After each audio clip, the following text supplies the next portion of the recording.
ये आकाशवाणी है। स्पॉटलाइट में प्रस्तुत है प्रधानमंत्री Ayushman Bharat health infrastructure mission पर स्वास्थ्य और परिवार कल्याण मंत्रालय के सचिव राजेश भूषण और राष्ट्रीय स्वास्थ्य मिशन के अतिरिक्त सचिव विकासशील के साथ चर्चा। कल प्रधानमंत्री नरेंद्र मोदी ने स्वास्थ्य क्षेत्र में बुनियादी ढांचे को विकसित करने वाली एक अहम योजना प्रधानमंत्री आयुष्मान भारत स्वास्थ्य अवसंरचना मिशन की शुरुआत की। आज इस संबंध में एक प्रेस वार्ता में केंद्रीय स्वास्थ्य मंत्री मनसुख मांडविया ने कहा कि इस मिशन से भविष्य में किसी भी महामारी की स्थिति से निपटने में मदद मिलेगी। सरकार ने 64,000 करोड़ रुपए की लागत से इस योजना को शुरू किया है। उन्होंने बताया कि इस मिशन में 1.5 लाख स्वास्थ्य और आरोग्य केंद्र स्थापित करने का सरकार द्वारा निर्णय लिया गया है। इस मिशन से देश में स्वास्थ्य क्षेत्र में प्राथमिक उपचार और अनुसंधान के कई अवसर पैदा होंगे। कोविड क्राइसिस ने हमें SWOT एनालिसिस करने के लिए अवसर दिया। भविष्य में कोई भी पैंडेमिक आए तो हम उसका सामना कर सके, इसलिए Ayushman Bharat health infrastructure mission जन्म हुआ है। 64,000 करोड़ रुपीस इस योजना पर खर्च किया जाएगा और उसमें टारगेट सेक्टर है ब्लॉक, डिस्ट्रिक्ट और नेशनल। सभी लेवल पर अच्छी लेबोरेटरी हो, और डायग्नोसिस डिस्ट्रिक्ट लेवल पर हो और जहां ऑल टाइप ऑफ रिपोर्ट मिल सके उसकी फैसिलिटी हो।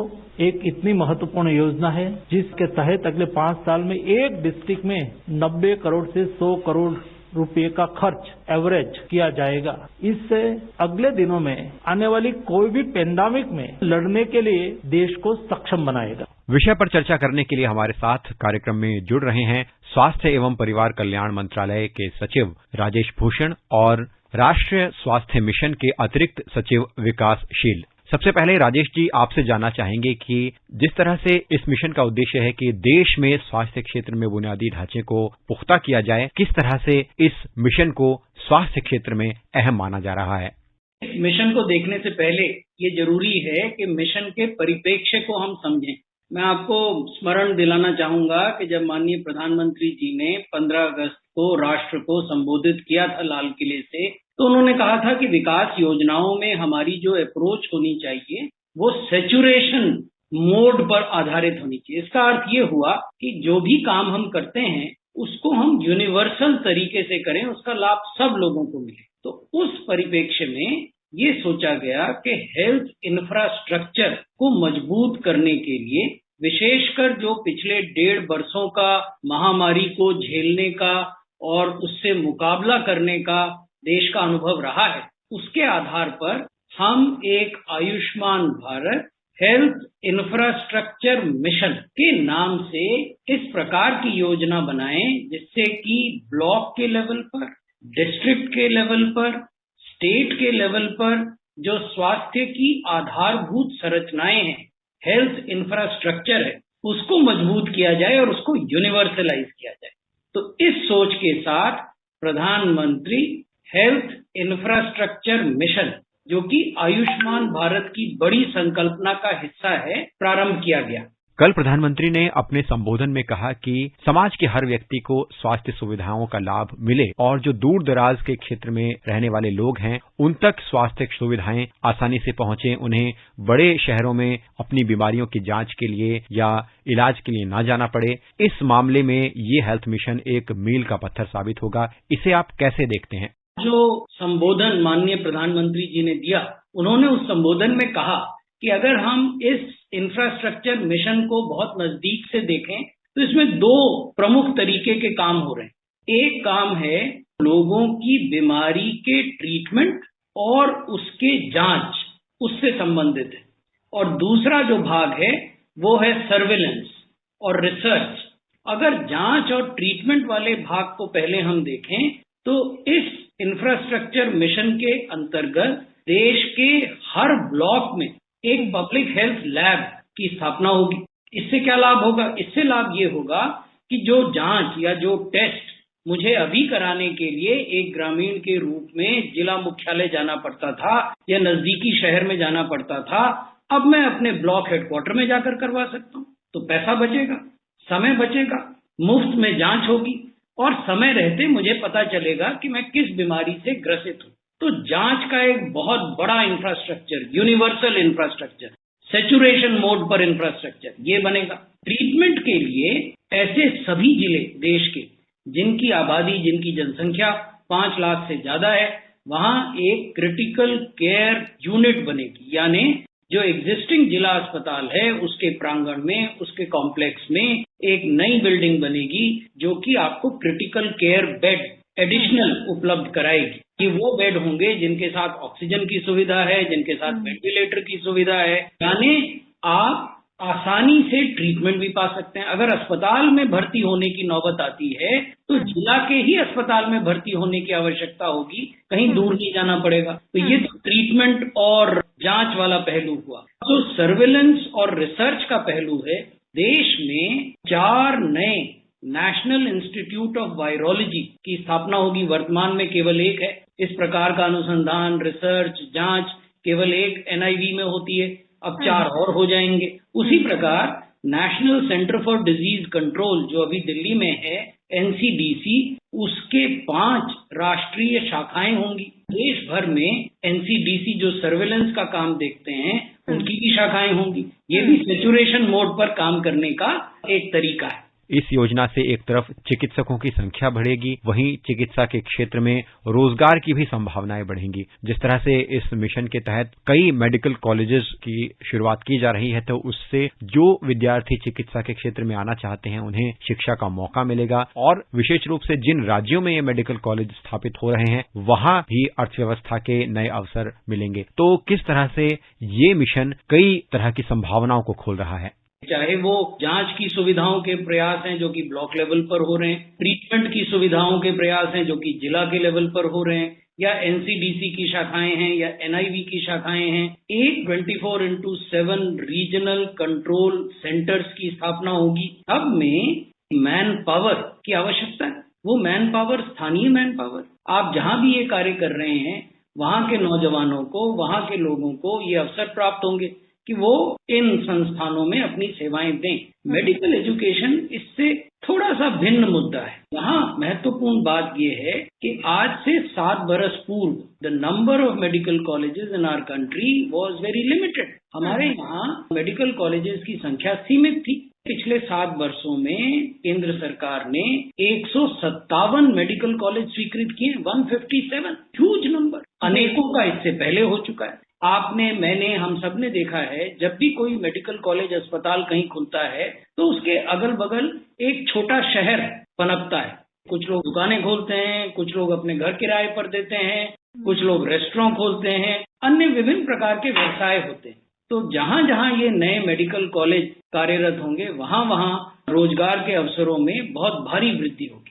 राजेश जी, हम आपसे जानना चाहेंगे कि राष्ट्रीय स्वास्थ्य मिशन से ये हेल्थ मिशन किस तरह से भिन्न है। राष्ट्रीय स्वास्थ्य मिशन जो योजना है उसका मुख्य उद्देश्य है कि हम स्वास्थ्य सेवाओं को समुदाय के पास ले जाएं। उस बड़े उद्देश्य को यदि हम देखें तो दोनों के उद्देश्य एक ही जैसे हैं, लेकिन राष्ट्रीय स्वास्थ्य मिशन में हम स्वास्थ्य सेवाओं को समुदाय के पास कैसे ले जाते हैं। हम हेल्थ सब सेंटर्स की व्यवस्था को सुदृढ़ करते हैं, प्राइमरी हेल्थ सेंटर्स की व्यवस्था बनाते हैं, नए प्राइमरी हेल्थ सेंटर खोलते हैं, हम कम्युनिटी हेल्थ सेंटर्स को सुदृढ़ करते हैं, हम सब सेंटर्स और प्राइमरी हेल्थ सेंटर्स को अपग्रेड करके हेल्थ एंड वेलनेस सेंटर्स के रूप में स्थापित करते हैं। हम उन सेंटर्स के माध्यम से लोगों को मुफ्त में दवाई, मुफ्त में टेस्ट और मुफ्त में विभिन्न प्रकार की स्क्रीनिंग्स, जिसमें कैंसर की स्क्रीनिंग, डायबिटीज की, हाइपरटेंशन की स्क्रीनिंग, ये सब शामिल हैं, उपलब्ध कराते हैं। तो ये तो राष्ट्रीय स्वास्थ्य मिशन का दृष्टिकोण है। अभी माननीय प्रधानमंत्री ने प्रारंभ की योजना Ayushman Bharat health infrastructure mission, ये आधारभूत संरचनाओं का विकास करेगी। जो इंफ्रास्ट्रक्चर केवल प्राइमरी लेवल का इंफ्रास्ट्रक्चर नहीं है, क्योंकि health care primary, secondary, tertiary तीनों स्तरों पर होती है। सेकेंडरी और टर्शियरी लेवल का भी इंफ्रास्ट्रक्चर है जो इसमें बनेगा। प्राइमरी तो बनेगा ही बनेगा, इस योजना पर और जानकारी के लिए हम अब जुड़ रहे हैं राष्ट्रीय स्वास्थ्य मिशन के अतिरिक्त सचिव विकासशील जी के साथ। विकास जी, सबसे पहले हम आपसे यही जानना चाहेंगे कि स्वास्थ्य क्षेत्र में जिस तरह से नई सुविधाओं को पुख्ता करने के लिए, प्राथमिक उपचार लोगों को मिले, इस दिशा में नई तरक्की के लिए और साथ ही स्वास्थ्य क्षेत्र में अनुसंधान को बढ़ावा देने के लिए ये मिशन महत्वपूर्ण माना जा रहा है। आप इसके बारे में और विस्तार से हमारे श्रोताओं को बताएं। माननीय प्रधानमंत्री जी ने अपने दूरदर्शी विजन के मुताबिक आयुष्मान भारत की परिकल्पना में एक नई कड़ी का शुभारंभ किया है। 3 साल पहले आपको ध्यान होगा Ayushman Bharat health and wellness centres का कार्यक्रम अप्रैल 2018 में और आयुष्मान भारत प्रधानमंत्री जन आरोग्य योजना, जिसमें 50 करोड़ से अधिक लोगों को हेल्थ इंश्योरेंस सरकार देती है, सितंबर 2018 में ये दोनों आयुष्मान भारत के पिलर्स प्रारंभ किए गए थे। अभी हाल ही में प्रधानमंत्री जी ने Ayushman Bharat national digital health mission का भी शुभारंभ किया। ये सभी चीजें एक दूसरे से जुड़ी हुई है और इन सभी योजनाओं के माध्यम से न सिर्फ रोगों की रोकथाम, उनसे बचाव, उनका प्रिवेंशन, और यदि किसी को रोग हो जाए तो छोटी मोटी चीजें स्थानीय स्तर पर ही प्राथमिक स्वास्थ्य केंद्रों पर निदान निःशुल्क हो सके, और अगर किसी को अस्पताल में जाने की आवश्यकता पड़ती है तो उसकी भी सुविधाएं हर जिले में विकसित हों। उस दृष्टि से ये सभी एक दूसरे की पूरक स्कीम्स हैं। इसमें प्राथमिक उपचार और सेकेंडरी उपचार जो है वो जिला स्तर के अस्पतालों तक राष्ट्रीय स्वास्थ्य मिशन के अंतर्गत मिला ही करता था, उसकी सुविधाएं विकसित की ही जा रही हैं। पर जो टर्शरी केयर में लोगों को पैसा खर्च करना होता था तो वो PMJAY के माध्यम से होता है। तो इसमें जो क्रिटिकल केयर की सुविधाएं हैं वो इस प्रकार से बनाई जा रही हैं कि यदि किसी भी प्रकार की कोई भी एपिडेमिक आउटब्रेक किसी भी जिले में होता है तो उस जिले में अन्य स्वास्थ्य सेवाओं पर विपरीत असर ना पड़े। आपने ध्यान दिया होगा कि जब हमने कोविड के दौरान किसी अस्पताल को कोविड के लिए जब यूज किया तो उसमें बाकी की सेवाएं उस समय बंद हो गई। न वहाँ डिलीवरी हो सकती है, न डायलिसिस हो सकता है, न ब्लड ट्रांसफ्यूजन हो सकता है। उस तरह की दिक्कत ना आए, और यदि कोई इस तरह की समस्या आती है तो उसका सामना करने के लिए हमारे पास पूरी तरह से तैयार हर जिले में इस तरह का इंफ्रास्ट्रक्चर अवेलेबल रहे, ताकि जो हम चुनौती आई है उसका भी सामना कर सके। और जो अन्य स्वास्थ्य सेवाएं हैं जिन्हें डिसकंटिन्यू नहीं किया जा सकता है, जिसपे बहुत सारे लोगों का जीवन निर्भर होता है, उन्हें भी सतत रूप से जारी रखा जा सके। ऐसे क्षेत्र जो पिछड़े रहे हैं, जहां पर लोगों को सुविधाएं मुहैया नहीं हो सकी हैं, उन इलाकों में रहने वाले लोगों को किस तरह से इस मिशन से लाभ होगा?